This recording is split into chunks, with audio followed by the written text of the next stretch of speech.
while that group was on the bridge, another group would be coming into the transporter room. It was an assembly line, you know? It was an ongoing show. So I would change my accent every time. And that's when I would get into trouble. Because when management would come through and I'd be like, oh, hey there, you are no longer in the year 2008. You're in the future. Welcome to the Enterprise. Woo! You know, and they were like, you can't do that. And I'm like, why not? There's definitely Starfleet officers in the Midwest. Come on. Sure, you betcha. Let's get you to the bridge. Come on. Hello. Welcome to the 1 p.m. afternoon delight panel. Hi, everyone. I don't need a moderator. I moderate myself. Everyone likes me in moderation anyway.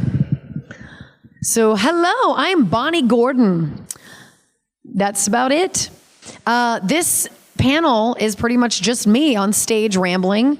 I can sing a few songs, tell a few jokes, we can have a few laughs, keep it open to a full Q&A. There's a mic right here. Keep it very casual. I'm not gonna be like, raise your hand, class. You can just come up and ask me a question or a statement, comment, concern. It could be about anything. Voiceovers, Star Trek Prodigy, my life in general, nothing about me at all. If I know the answer, I'll try. If I don't, I'll make it up. And no question is too weird. I'm an open book. I mean, it could get weird, but you know, that's on you. So, hi. Well, look, we already have one. That was so fast. Hi.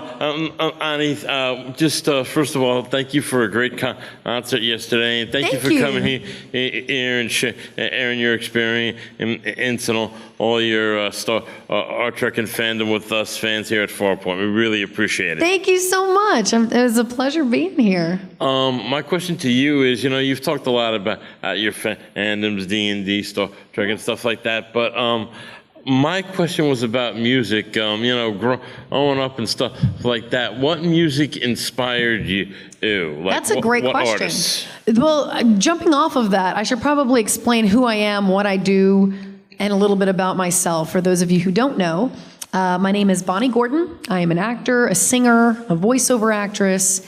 I was born and raised in Louisiana, became a nomad after Hurricane Katrina, worked for Disney World in Orlando, did shows in Vegas before finally moving to LA. But I've always been a singer. It's what I got my professional start singing in New Orleans when I was 16 years old.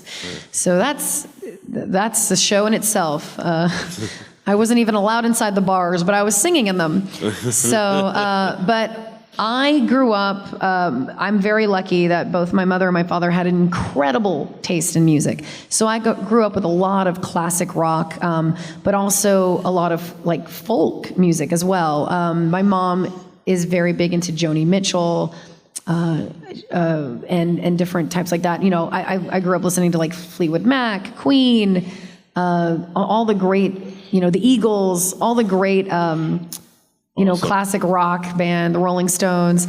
So I grew up listening to all that. And then I also got into the old 50s jazz. Like I loved the Sinatra big band. I loved Peggy Lee, Doris Day. And that's my favorite genre to sing, the old jazz standards.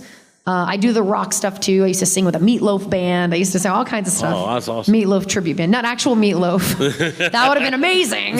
But a Meatloaf tribute band. We called ourselves the Legendary Pot Roast.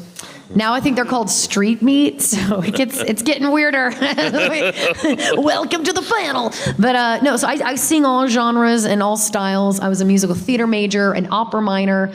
I love all different types of music and love singing all different types of music. I've sung in a country band doing like a June Carter, Johnny Cash tribute. I've sung country, rock, pop, musical theater, opera. I've done it all. Favorite is blues and jazz, but those were the kind of music that inspired me. Thanks a lot. Yeah, thank you. Great question.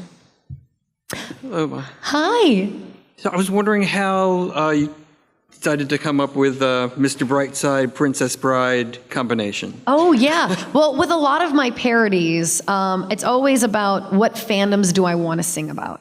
And Princess Bride is my favorite movie of all time. So I knew I wanted to write a Princess Bride song, and I couldn't think of a song that it would fit. I was thinking, I try to like think of songs that I can do at karaoke that are really good on my voice. Like I love singing the song To Make You Feel My Love, like the Adele, Bob Dylan song, because it's right in my perfect sweet spot on my range. So of course I turned that into a Trek love song because of course I would. I'm like, we're going to make it about Star Trek. So any songs that I love to sing end up usually becoming a parody, so I can sing it anywhere and about anything. With Princess Bride, I just could not find a song that fit it, and it was frustrating me. So I kind of put it off to the side and started writing other fandoms and genres. And then I remember I was at my friend's birthday party at like a bar somewhere. They had music playing loudly over the speakers. And Mr. Brightside came on, and it was like, and everyone was singing along, and like, it's Mr. Brightside, and I was like, it's the Princess Bride, and I was like, oh, and it was just kind of like a light bulb moment, and I immediately grabbed a napkin, and I was like, marker, and I was like, I write some of my best songs in bars on napkins or like on my note app, like running around. Or if I come up with like a great idea, like a great line for something, I'll have to write it down quickly and come back to it. My ADHD is like that. So there's a song I have called Black and Red. It's to the Cranberries' Zombie. In my head, in your head, that song. But black and red. And it's about Deadpool and Harley Quinn cosplayers at conventions. I wrote that on the back of a receipt because I was eating dinner at a convention, and I look over at the bar, and there's like 20 Deadpools and Harley Quinns in the place. None of them were together. They were just everyone's cosplaying as them, and I was like, oh man, this is a song, black and red. So that's how that song came into being, on the back of a receipt at a convention. So that's how usually inspiration just kind of pops in. It's very much that ADHD squirrel moments that give me my best songs. Yeah. Yeah. I also was wondering how were you affected by the fires? Oh, I'm very, very lucky that I did not lose where I live. So lucky. But where I live was very centrally located, where all the fires were surrounding me. The news covered the Eaton fire and the Palisades fire the most. But there was like 5 or 6 fires going on at any given time during the past few weeks where they were happening because of those winds that we were getting. It was kind of ridiculous. All of a sudden we'd get an alert and like, new fire popped up. I'm like, are you kidding me? And it's a really funny, there's a picture of the fire app that everyone in California has, because it's like the app you have to have with the fires. And my house, where I live, was like the little blue dot, and then there was like fire little marquees surrounding me. And I sent it to my family, and they were like, oh my gosh, you're surrounded. And then I just sent them a picture of that meme with the dog in the house with the coffee with this completely on fire. Like, it's fine, everything's fine, I'm fine. Because that's how I felt. Like I was actually physically fine, but the fires were all around me. So I was just praying the winds wouldn't change, where they all just kind of came right to the middle. So I was very lucky. I did evacuate. I disappeared for like 3 or 4 days, drove to Vegas, went to a wedding, because you couldn't breathe. The smokes were so bad too. The smoke in the air was so bad. The air was orange. I mean, it was terrible. But I was very, very lucky. But I have friends that have lost everything. It's really sad. So, yeah, but thank you for asking. I'm okay. Hello. Yes, it's the guy with 4 questions from the voiceover panel. No, it's great. Yeah. Oh, yeah, if you have any questions about voiceovers, if you didn't make the voiceover panel yesterday, ask away. Something that Matthew Wood mentioned, he mentioned that on the Star Wars series, a lot of the time they have the whole cast there and they record in one session. Yes. I remember you mentioned yesterday during the voiceover panel that you do most of your recording in your home studio. So Yes. You're just doing sides. Do you prefer doing sides, or do you like being in the big crowd? I so love being in the studio. There's nothing like that energy where you're at the studio with the other actors. The downside with Star Trek Prodigy is that we recorded pretty much all of it during COVID. So none of us could come into the studio, and everyone was in different places. I think Ella Parnell and the actor who plays Zero were in the UK. Kate Milgrew's on the East Coast, I'm down the street from the studio, but the studio's closed. So it's one of those things where everyone was all over the world and no one could come into the studio because everything was closed and locked down and for safety. So we all did it by ourselves via Zoom with the director and the producers. I was on a cartoon on Cartoon Network where they would bring the whole cast in and we would record the episode. And it's so much fun. There was one episode where I had no actual lines, just like weird sound effects. And it was all towards the end of the episode too. So I'm sitting there just waiting by my little microphone and the whole cast is there. And Tom Kenny is one of the characters. Tom Kenny's the voice of SpongeBob and a bunch of other things. He's a great VO actor, but he's sitting next to me and he's like, "What are you doing? Like, are you in this episode?" I'm like, you'll see. And then like the whole episode's going, and then very like towards the last page, I just go,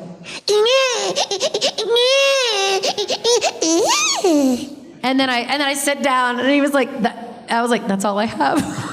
That's why I'm here." And he's like, "You're the baby." I'm like, "Yeah." So that's all I did, and he thought that was so weird that I was just sitting there for like a good hour, just like waiting for my part. But yeah, I love being in the studio more. It's so much more fun. The energy's so much better, and you can work off the other actors. Yeah. But sadly, a lot of things now, especially after the pandemic, it's all one at a time.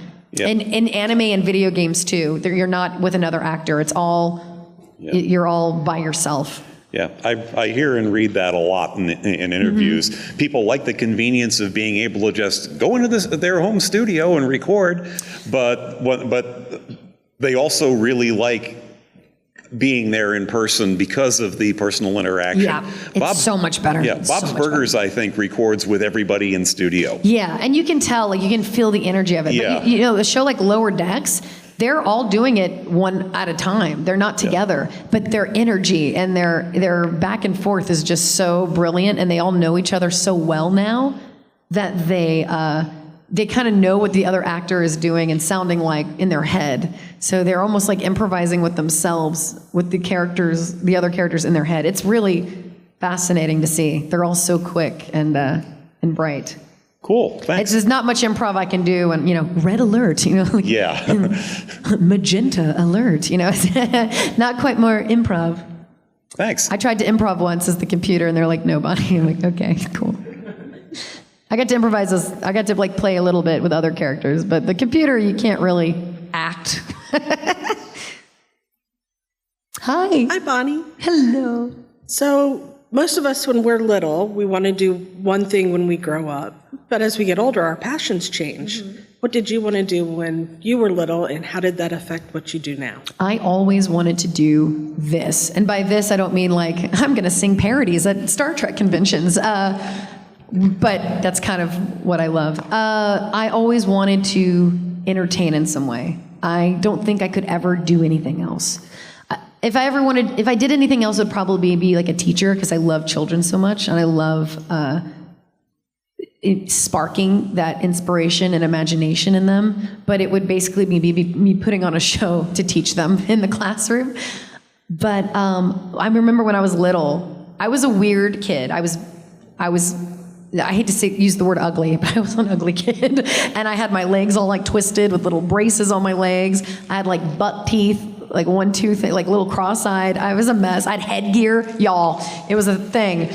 And I remember I went to like this doctor, for my legs and stuff. And he's like, "And what do you want to be when you grow up?" And I was like, "A movie star." And I had a speech impediment. He's like, oh, okay. Like maybe like a stooge or something. And I was like, "Movie star." And then I remember when I was 9, my parents took me to see the Phantom of the Opera in New Orleans at the Sanger Theater. That was my first big musical production that I ever saw. And I was it was like my eyes were open for the first time, and it changed my life, and it blew me away. It's not even one of my favorite musicals, but that one will always stick in my mind, because that was the one that made me see a musical theater for the first time in a light where I was like, "Oh, never mind, I take it back. I want to do that." And I turned to my mom and I was like, That's what I want to do. And so my poor mother, looking at her, crooked-legged, like weird, cross-eyed kid watching the prima ballerina, Christine character, like doing pirouettes and stuff. She's like, oh, great. Sure, kid. But it was what made me, I was never like, growing up, never was like the pretty one. In fact, my dad called me his ugly duckling, which is a terrible thing to call your daughter, by the way. Dads out there, any parents, don't call your daughters ugly ducklings. That sticks with them. And my other sister was like the gorgeous, like blonde, curly hair, wants to be a princess, with her Barbies. And I was like the, dressing up as the Riddler, Jim Carrey. I was like, yeah. And I remember not really feeling like I could ever be like a princess or like a pretty, thing. I don't know what that means. And then I remember the Carol Burnett show came on television. And then like Lucille Ball, I Love Lucy. And I remember watching these as a child going, I can be the funny one. I don't have to be the pretty one. I can be the funny one. And in doing so, watching I Love Lucy and like Carol Burnett, to me, they were so beautiful because they were so funny and they were so themselves. And Lucille Ball don't get me wrong, she was a beautiful woman, but she was not afraid to be ugly and be the butt of the joke and put on the goofy face. I don't even remember what the original question was, but hopefully I will just ramble. So you'll get one tangent and my ADHD will take us into like 5 different paths of stories. But I remember growing up, that also sparked something in me. Like watching Phantom of the Opera, I was like, oh, people do that. And then watching things like Carol Burnett show and I Love Lucy and, Mae West, like the old classic comedians those are like my holy trinity of female comedians. It sparked that want to make people laugh, that joy, seeing that joy when you can connect with someone and make them laugh and like just forget about everything in that one moment. There's something so magical about that. So that's why I went more of the comedy route. And but yeah, I hope that answers your question. You did. Thank you. It's pretty much exactly what I'm doing now is exactly what I wanted to do back then. I became the funny one. I remember we'd be at a restaurant and I'd hear like, people singing happy birthday to someone at another table. Like 3 minutes later, my mom would like be, eating her food and she'd look and she'd be like, where's Bonnie? Where did my daughter go? And I'd be heading to their table and be like, do you want me to sing happy birthday to you? And they're like, as a 5-year-old, 6-year-old, and they're like, okay. And I'd like do like happy, like I would like do like a big song and dance number. And they'd be like, who is this child? Where are this child's parents? Like, and I'd like do like a little dance. I wanted to become like the happy birthday girl at the restaurants. And the restaurants were like, no, thank you, child. I was like, basically like, hire me as your singing telegram at the Red Lobster. They're like, no. So I was always wanting to entertain and wanting to make people laugh and like be in the spotlight in a positive way. Yeah. Anywho, ask away. A question I get a lot at conventions is what was my introduction to Star Trek? And my introduction to Star Trek was working the Star Trek Experience in Las Vegas. So if anyone ever did that, I was part of the closing cast. I was one of the actors in that. It was so much fun. And because when I auditioned, I knew Star Trek, but not well enough to I wasn't a Trekkie quite yet. And I got through the audition. It was a lot of improv. And, I kept going, when they would ask me a question, I was like, I can't answer that, the prime directive. and they were like, okay, there's only so many times you can use the prime directive as an answer. And so we want to hire you, but you've got to watch more Star Trek. And then so I kind of dived in, and that's when I was like, oh, I'm in this now. And now I'm literally in this. So Star Trek The Experience is what turned me into a Trekkie and made me who I am today. Hi, yes. So actually, speaking of that, what was your day-to-day experiences like, working at the Star Trek Experience versus working as a performer at Disney or doing what you do now? What were the similarities or differences? And I guess since you're being a very creative person, yeah. What kind of boundaries does working for, let's say, corporate entertainment impose on you? Do you find it stifling, or can you still... That's a good question. You know what's so funny, though, with Star Trek The Experience, yes, it was corporate, yes, we had like rules to follow, but there was no one really watching us, especially towards the end when they knew they were closing it down eventually, like in a few months. They were just kind of like, whatever. And we were wild. I mean, all the alien actors who were improvising in Quarks, like they just were like, oh, we got, like, what are they going to do, fire me? Like, we close in 2 months. So we kind of went off the deep end. And I remember we would learn. If anyone's ever been, it's very much like an immersive, interactive experience, considering it's called Star Trek The Experience. But there's like, you end up in this transporter room. You go into this room and you think you're about to get onto a ride, and then all of a sudden you hear the transporter signal. You feel like this vacuum effect, this air thing, everything's blacked out, you can't see anything, and then the lights come back on, and you are on the Enterprise in a transporter room. And it is the coolest effect. It was such a cool effect. People didn't know how it was done, and once you know how it's done, it ruins the magic, so I'm not going to tell you. But you're in a transporter room, and then there's like a Starfleet officer going like, you are no longer in the year 2008. You're now in the year stardate, blah, blah, blah, blah, and it's like, we've got to get you to the bridge. And then you're taken through like the hallway onto the bridge of the Enterprise, and then Commander Riker comes up on the screen and is talking to you. It's like, basically, you get pulled through a time wormhole thing. The Klingons pulled you through a wormhole, and someone in your group is a direct ancestor of Picard. And the minute they were transported on the ship, Picard has disappeared. So they have to get us back to our timeline in order to save Picard. It was such a cool thing. And then we get into the turbo lift, and it's red alert, and everything's blowing up, and the turbo lift's shaking, and then we get to the shuttle bay, and you get into the shuttle, and that is the ride. The shuttle getting back to your time and flying through Las Vegas while the Klingons are chasing you is the ride. It was such a cool thing. But we all trained as all the parts. So we had to learn every single part, and we would rotate. My favorite would be the transporter room person, because it would be the first person they would see. And my goal was they always had like a little guide, like the tour guide with them, like, hey, we're going to go on a ride. Let's get in. Here's the room. My goal was always to break that person. And so I would change my accent every time, because we would do it like, there'd be a group of people. We'd take them through the hallway onto the bridge, and then I'd go back to the transporter room.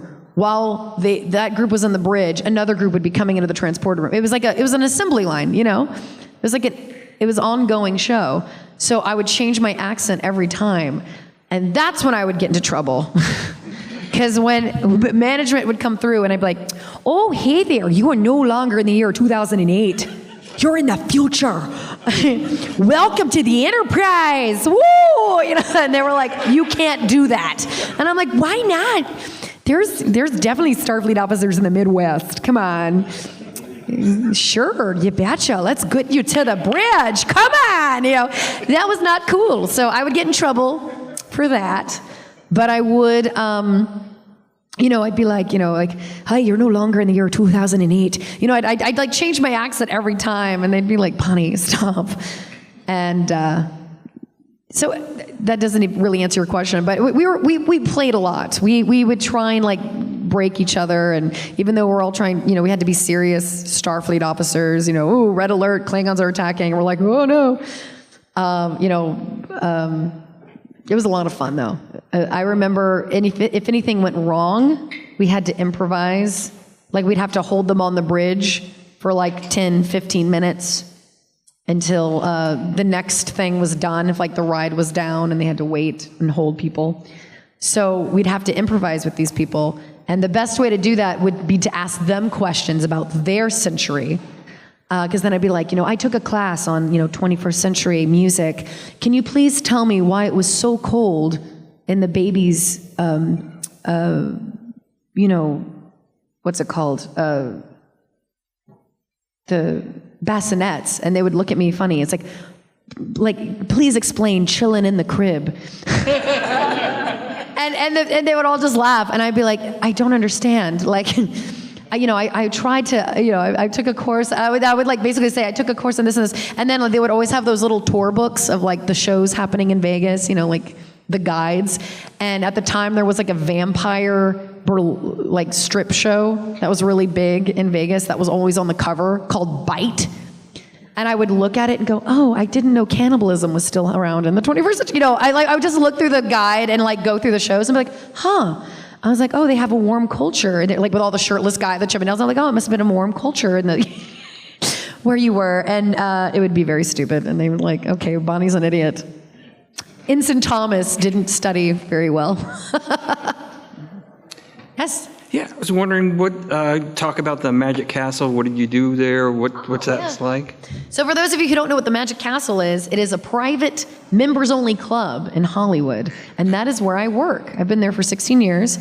The building itself is over 100 years old, and it's an amazing place. It's an old mansion. You have to be in a very strict dress code to get in, like suit and tie, evening gown, cocktail attire. And it's been featured in a lot of TV shows and movies. It was in Lucifer. It was in it's in so many things.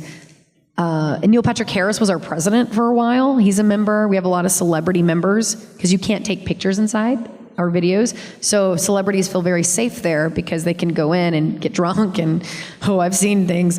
I'm like, oh, there's Christina Hendricks. We have to carry her out in a wheelbarrow. So if they drink too much, we have to, be like, no one take pictures of this, please.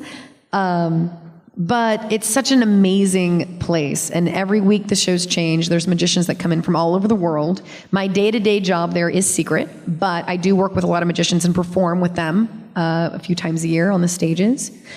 And during the holidays, I'm their Mrs. Claus. So, which is basically me just doing carol chanting. Oh my goodness, isn't this wonderful? Santa, look. Oh, we love you. Well, when they always ask if Mrs. Claus, is going to put coal in their stocking, I'm like, oh no, dear, coal's a natural resource. We can't afford that anymore. All the naughty children get Nickelback CDs. And it's such a fun job because I basically get away with saying anything as an old lady. I'm dressed up with the wig and I'm like, waddling around with candy canes. So it's such a fun job. And I sing for all their special events. I do a lot of their charity stuff. And it's such an amazing community. And I work with a lot of weird magicians and jugglers and ventriloquists and you name it, I've seen it. And I know how all the magic works. So don't ask me because I can't tell you. But it's really special. Actually, Shout TV, if anyone has Shout TV, it's like an app streaming. They do specials and stuff. They're doing a magic marathon on February 22nd. And they're doing a whole bunch of movies and TV shows about magic. It's like a 24-hour magic marathon, and I'm hosting it. I'm Bonnie Gordon, and you're watching Shout TV. So it's like me doing all of that. And they have some magicians from the Magic Castle doing tricks and interviews in between some of the movies, like throughout the 24 hours. So that's kind of fun. Shameless plug. But the Magic Castle is a very special place. You do have to be a member to get in, or know a member to get in. So if you're ever in the LA area and know anyone who is a member or a magician, or if you stay at the Magic Castle Hotel on the property, you can get them to make reservations for you. But it's really worth it. It's like stepping back in time to old Hollywood, and you get to see all the. It's like a history. It's history. Like there's so many old. The building itself is just. It's history incarnate, and some of the magicians there are some of the best in the world, but they come here and just spend a week performing for each other, and it's so cute. But yeah, I know a lot of magicians. It's a little weird. Anytime I see like Penn and Teller's Fool Us or any of those magic shows, I'm just, oh, this guy, oh, there's Greg Wilson, oh, there, like it's kind of embarrassing. I'm like, oh, that magician. But they're all wonderful. They're all wonderful, weird, kooky people, and I love them dearly. Don't ask me to pick a card. I'm not going to do it. Don't show me a magic trick. I've seen it. Trust me. But yeah, if you have any other questions for me, feel free. Oh, here's something exciting. So, as you all know, I do voiceovers for a lot of like cartoons and video games. Later this spring, in a couple months, I think, maybe in May, there's a new Snow White animated feature that's going to be released on streaming, I think Amazon or somewhere. And I am the voice of the evil queen. So I'm so excited to see it. I know, I'm excited. It was such a fun movie to record, and it's a lot of like, oh, Snow White, and oh, you're so beautiful. And the best is when I get to do the mirror, mirror on the wall, who's the fairest? So I got to do a lot of overly dramatic diva moments. And then she also disguises herself as a bunch of different characters throughout the movie, trying to trick Snow White. And I love that I get to really showcase some of the voices I can do, like a little girl, like a little like old lady, like an Eastern European, like gypsy woman on the road. So it's really fun to kind of get to play and showcase myself through the movie. Apparently, the editors had a really hard time because I improvised a lot too in the booth, and they're kind of like, oh no, she went Robin Williams on us. What do we do? And they were having to cut and paste a lot of crazy antics out, but hopefully I didn't ruin the movie or make it too long. But yeah. Oh, and if you have a question and you don't want to get up to the mic, if you're a little, if you're a little gun shy, you can always raise your hand and scream it at me. Hi, yes. Hi. Hello. Just a random question. Oh, I love those. Those are random. No question is too weird. I'm weird. I wish it was weirder. I guess. But Dang. Okay. What have you, when you have time, what do you binge Ooh, good question. in any format? Well, of course, I love sci-fi and fantasy. Let's see. I love. I actually have been watching Silo on Apple TV. I don't know if y'all saw that. But then I had to take a break from it because I was like, dystopian future, yay! Please don't be foreshadowing. I do have a guilty pleasure of watching those really, I wouldn't call them trashy, but those reality romance TV shows like the Married at First Sight, Love is Blind.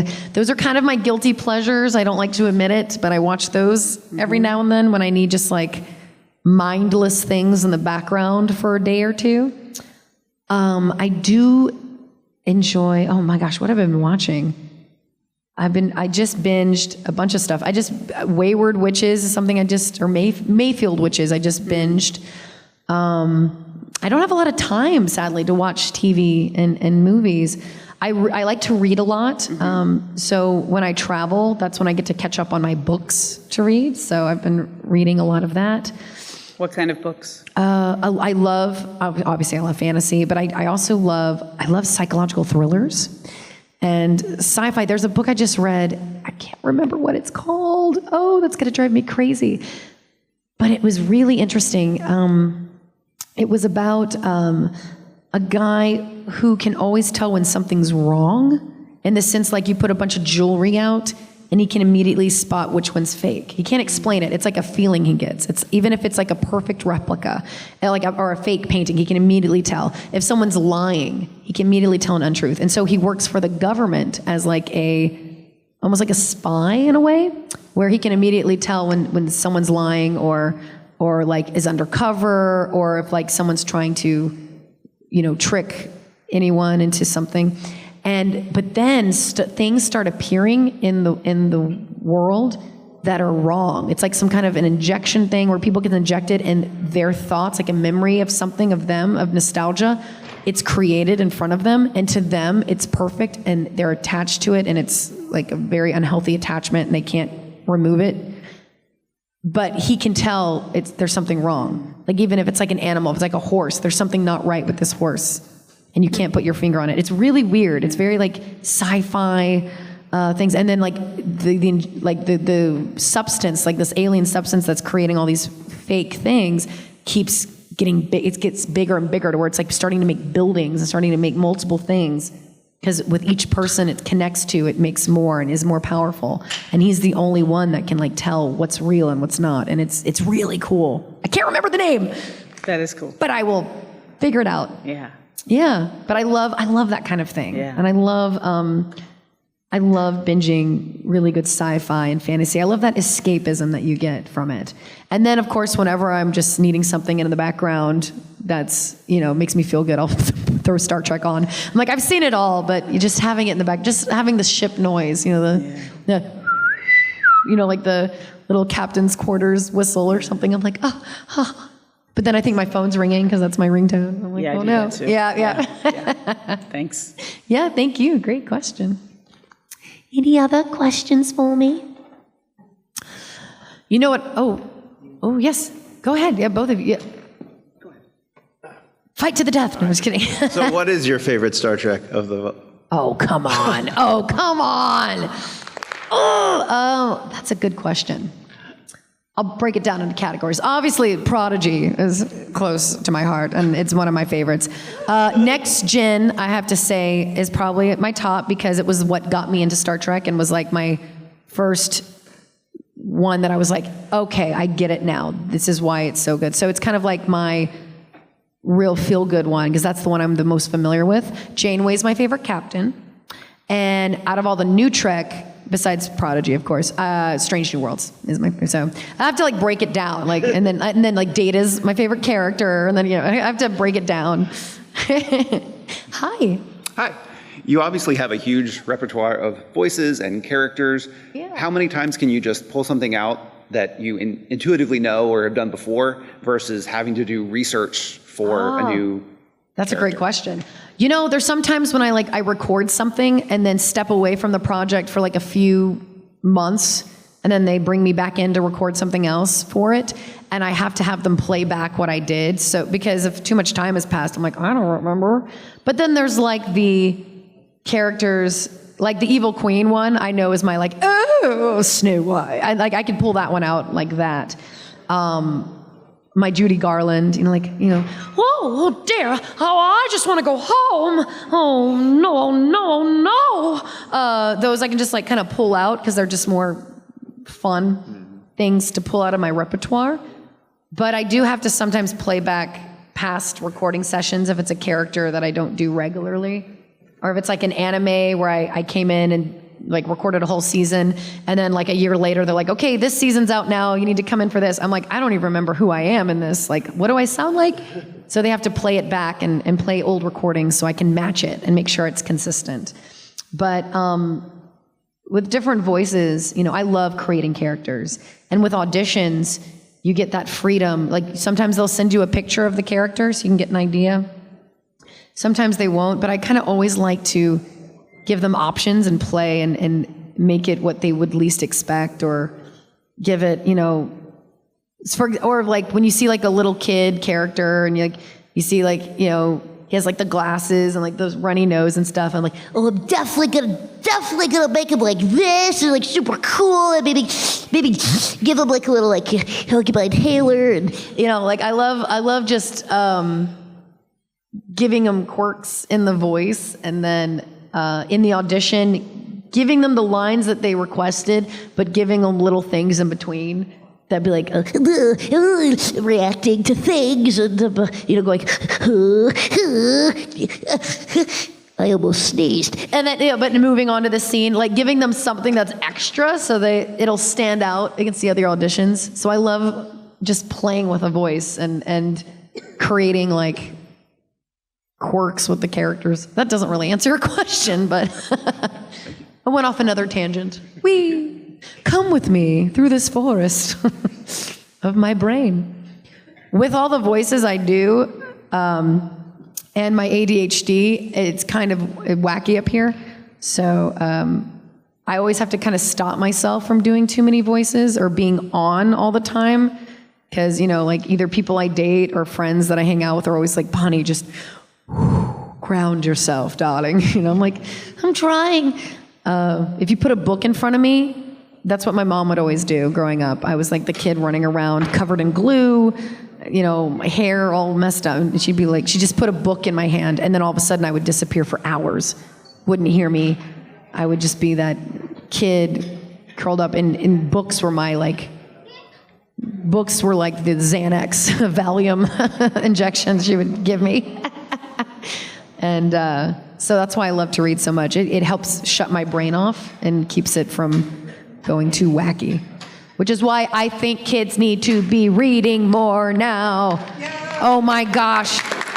Especially right now with their attention spans not being what they used to with modern technology and with the video games and the tablets and different things like that. Yeah, I'm talking to you, kid. Just kidding. But no, with all the different media we have, and everything's so fast and everything's so instant. Their attention spans, we're basically training them to not have an attention span past a goldfish, basically. And reading for me was like my way of hyper focusing for hours. And if you can nurture that love of reading and escaping like that into a world for a child, I think it's really, really special. I'm actually pitching a kid show right now that takes place in like a library where I take a child and we jump into a book and we save the plot with music and wits. And so wish me luck, because I'm trying to get it funded. It's hard. But if I can get it funded, that'll be a dream. It's educational and funny, and I think really important right now, especially with what's happening in today's world with books being banned and different things like that. I feel like we need books more than ever, and learning, keeping history alive and classic literature alive. And the more we read and learn, the better we are in the real world, in my opinion.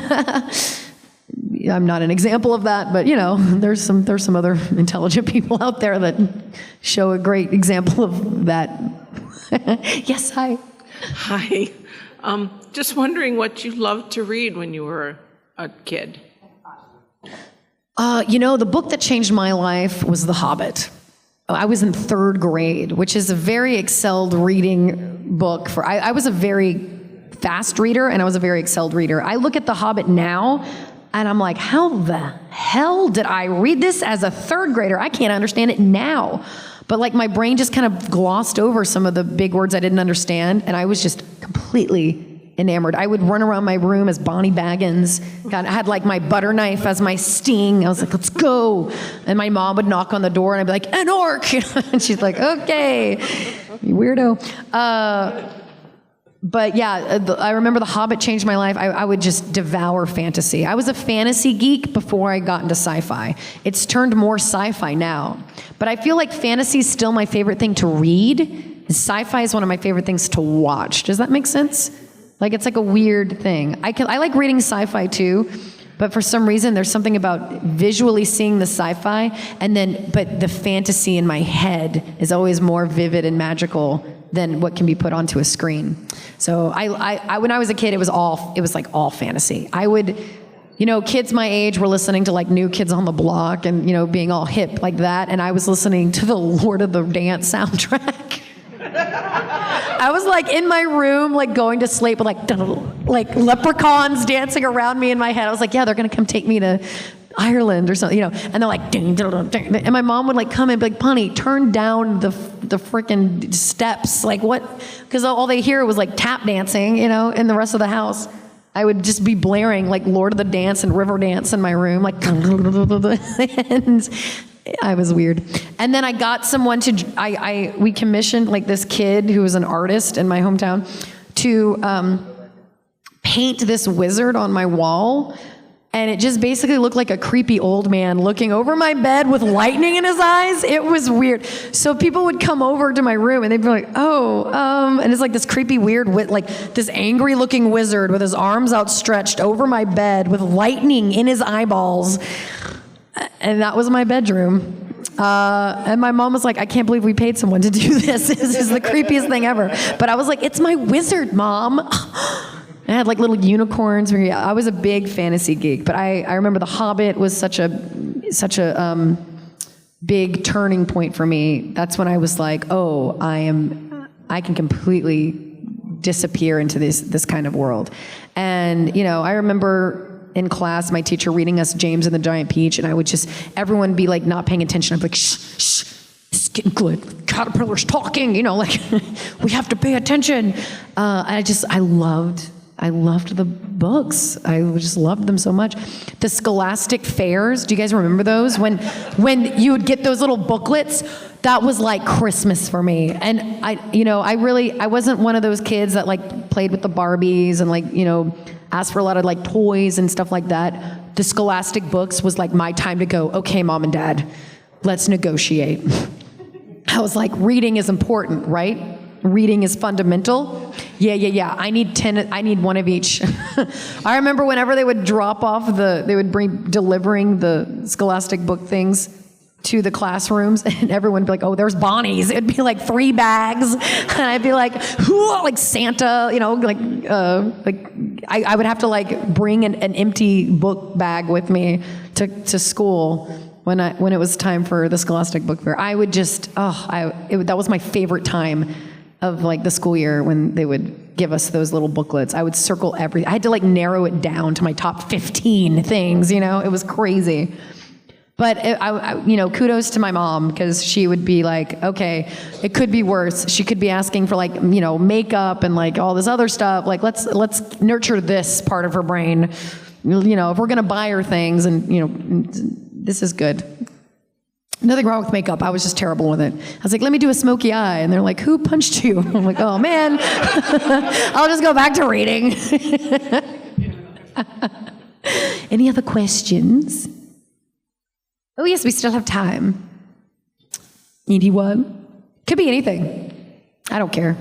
If you don't have a question, it's okay too. No pressure. But this is not more of a question, but more of a comment. You were talking before about Lucy Ball and how she was such an inspiration for you. Yeah. I don't know if you know this or not, but without Lucille Ball, there would be no Star Trek. Did you know this? Lucille Ball, the godmother of Star Trek? Oh, yeah. Bless her. Because Desilu Studios was the only studio willing to pick up Star Trek. So because of Lucille Ball, she fought for that. They were going to cancel it, and she was like, "You can't." No, she voted against. She vetoed the board with that. I love that. That was awesome. Let's give it up for Lucy. We love Lucy. You know what else I love? This is a fun fact, and not about Lucy, but Mae West. Because a lot of people don't know a lot about Mae West, and she's actually a really big inspiration to me about being true to yourself and knowing your worth. Because in this industry, in any industry really, and in life in general, we all have that voice inside of our head of imposter syndrome. That's why I made this shirt, You Are Enough, translated in Klingon and Vulcan. You can get them at my table on the other side of this wall. Thank you. But no. Mae West really knew her worth, and she didn't become like a movie star until really her 40s, which in old Hollywood time, that's unheard of. And now Hollywood time, that's unheard of, but even more so back then. And she was just so quick and so witty. And there was this movie that they wanted her to be the star in, and she wasn't really interested, but they were like, please, Mae, we want you, we need you. She went into the CEO's, or the president of MGM, I think, his office, and asked him, what they were like, what do you want? What can we give you to make you do this film? And she goes, how much do you make in a year? And the president told her his salary for the year, and she goes, great, I want that amount plus $1. And they gave it to her. And that, my friends, is knowing your worth and knowing your power. Like, come on, Mae West, are you kidding me? She's like, yeah, that guy, I want what he's making, plus $1. Like, that's some, sorry, my pun, that's some balls. Good for her. And I really love that she just, back then, women didn't really have any power in the industry at all. They were just like the pretty face. But she was like, nope, she's like, she would own the screen. And most of the lines that she's famous for, she came up with.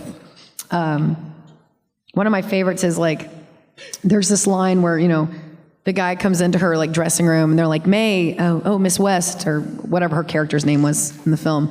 There's about 10 men outside the door waiting for you. She was like, 10? Oh, I'm tired. Send 3 of them home. What? That's so good. Come on. She was so quick. Oh, I'm too tired. Send 3 of them home. Good for you, girl. Anyway, I love her. She had some of the best one-liners. And then Carol Burnett, again, was probably one of the best variety art person out there. She got her start on Broadway, which is one of my, again, musical theater nerd.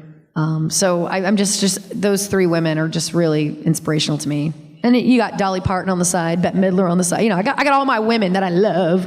Nichelle Nichols is like a huge inspiration to me as well. So I got all my ladies. I have a wall of inspiration in my living room.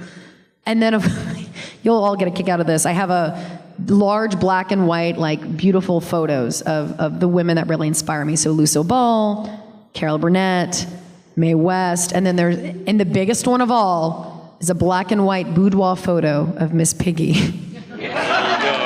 Because let me tell you, a woman who's the boss, Miss Piggy, she's a little too violent for me, a little too aggressive for me, but at the same time, that's a woman who knows what she wants and she gets it, no matter what, maybe to an extreme.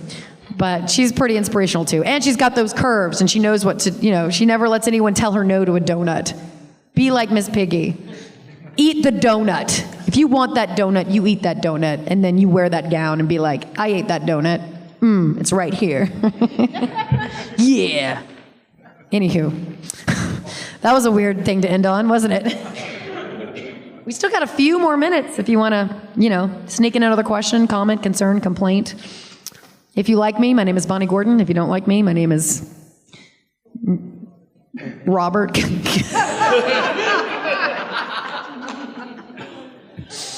You can see me in section 31. No, I'm just kidding. No comment. Hello, welcome to the end of my panel. You've made it just in time to see me leave. Woohoo! I don't even know what's next. What's next after this? Ha-ha! I'm just going to keep going till he kicks me off. Oh, never mind. She needs a break. Oh, by the way, can we just make some noise for our interpreter? Well, we don't have to make some noise. Let's all do this. Yes. Because here's the beautiful thing about this one especially is because she was interpreting all of my concerts. If y'all heard any of my songs this weekend, you know how wordy they are. And I was supposed to send her a bunch of lyrics so she could know what I was saying beforehand. That email did not send. It was in my outbox because the files were too big. And she interpreted all of my music on the fly all weekend long. Are you kidding me? Yes. All right, one last question. Okay, I hope this is going to be a good one. Is there anything that changed for you? You have probably had preconceptions of what Prodigy was going to be, and a lot of people had preconceptions that it's just a kid show, which it is not. You probably started with preconceptions of Prodigy, and now we're through season 2. Is there anything that changed for you, deepened for you, things you picked up on? With Prodigy, it's such an important show that we need right now. It introduces the next generation, literally, to Star Trek, and does it in such a beautiful way that any generation of Trekkies can watch it. I love hearing the stories of like the grandparents watching it with their children, watching it with their grandchildren. It's one of those things, it's one of those shows that anyone can find something about. And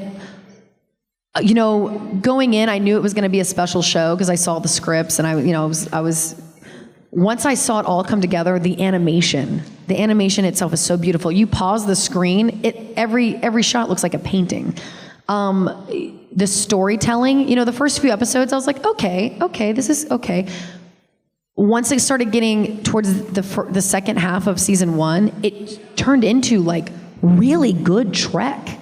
It is really, and then season 2 was mind-blowing. It has the highest rating on Rotten Tomatoes of any Star Trek show right now. It was voted among critics one of the best seasons of Star Trek, of all Trek, season 2 of Prodigy. And the sad thing is that so many people are like, but it's animated, it's this and that. It's so beautifully done, and gives you that, it brings back, Janeway, Chakotay, the Doctor, Wesley Crusher, gives Wesley Crusher such a beautiful return. And I really, really love what they've done with it. And also creating all of these characters. You don't need to know anything about Star Trek to get into Prodigy, because then it introduces the Federation and Starfleet. So that's why kids can watch it not understanding anything about Star Trek, and they learn about the Trek universe as the show progresses, as these kid characters learn about it. And it's all about all these little alien kids too. They're all different sizes. They're all different genders. They all come from different ways of life. And it's all about choosing your chosen family, because all of these kids are orphans and they all went through so much at such a young age, and now they're all banding together on this ship and finding. It's very funny because now it sounds like I'm describing Skeleton Crew. Which makes me laugh because when Skeleton Crew got announced, I was like, oh, it's Prodigy in the Star Wars verse. That's adorable. A bunch of kids commandeer a ship and they have a mentor. And that was Hologram Janeway in ours. So I do love that there's the parallels, because I think with people realize we need that bridge to bring in the next generation of sci-fi fans. These kids, you can't just like plop them in front of a screen and be like, here's Picard, and they're like, what is this? But what I love is hearing the stories of these kids watching Prodigy and then going, we want more. And then the parents going, okay, here's Voyager. And they're like, we know Janeway, we know Chakotay, we know what the teleporter is, we know what this is. And they get so excited, and then they're like, and now we want more. And they're like, and now we're in it.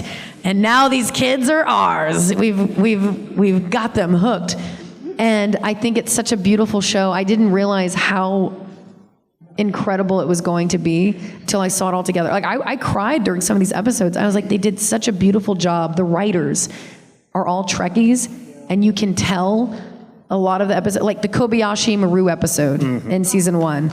Where they bring, spoilers, sorry, where they, like, in the holodeck, they bring back Spock, Uhura, Odo, all of these legacy characters, and they use dialogue from the archives, from the old movies and TV shows, and make it fit the plot of what they're doing. And the fact that, you're getting to see Spock again, now. And these kids now know who Spock is. They now know who these characters are. Episode 13 in season 1, where they land on a planet where first contact accidentally happened, but it happened a little wrong. So all these, characters are walking around going, live logs and proper. And you're like, okay, wait a second. Something got missed here. And it's so funny, but it's such a love letter to Star Trek that, the kids don't understand, what they're watching. The parents are like, oh, this is brilliant. And now my kid knows. Now I can show this to my kids and show them why it's funny. So I really love how Prodigy has really just bridged the gap and let parents share their love for Star Trek with their offspring. And I should go. I'm going to go now. But that's a great question. We're going to give her a little break, and I love you all. Come to my table. Hi, this is Amanda Tapping. Thanks for watching. And it doesn't matter if your reproductive organs are on the inside or the outside. You can still enjoy Fandom Spotlight. Have fun and follow your fandom.